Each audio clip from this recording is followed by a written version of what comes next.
I discovered my daughter wasn't biologically mine when my ex-wife used it against me in court. But what happened next changed everything about how I defined family. The custody battle had been brutal for 6 months. Emily, my 7-year-old daughter, was caught in the middle while my ex-wife Kara and I fought over who would raise her. I'd been the primary caregiver since Emily was 3 when Kara decided her career required too much travel to be a hands-on mom. 4 years of school drop-offs, soccer practices, and princess tea parties. 4 years of nightmares, stomach fuss, and spelling tests. 4 years of being Emily's dad in every way that mattered. Then last summer, Kara suddenly wanted full custody. Her new husband came from money, and overnight she became determined to provide Emily with opportunities I never could. Translation: my modest teacher's salary didn't compare to her new husband's trust fund. I sat in the courtroom that Tuesday morning watching Kara's attorney approach the judge with an envelope. "Your Honor, we have evidence that fundamentally changes this case," he announced with theatrical gravity.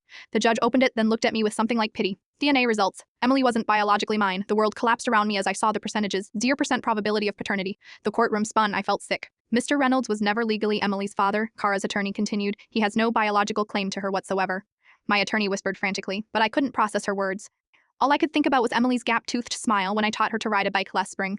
The judge called a recess. In the hallway, Kara wouldn't meet my eyes. "You knew," I managed to say. "You've always known." "It doesn't matter now," she replied. "Emily belongs with her mother in her real family." That night was the longest of my life. I stared at Emily's photos covering my refrigerator, wondering if our time together was over. Then I found it turned the Father's Day card she'd made me in kindergarten. Imply was her wobbly handwriting. "You are the best dad because you always listen to my stories." When court reconvened Thursday morning, I arrived with a letter. My attorney asked if I could address the court. The judge, though reluctant, allowed it. "Your Honor," I began, hands shaking.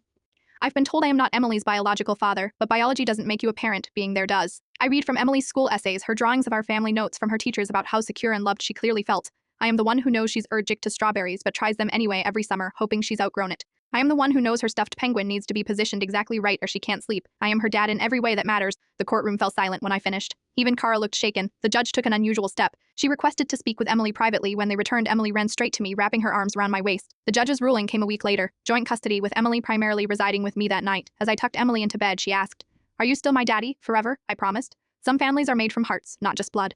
Biology may create relation, but love and presence create family. No DNA test can measure that.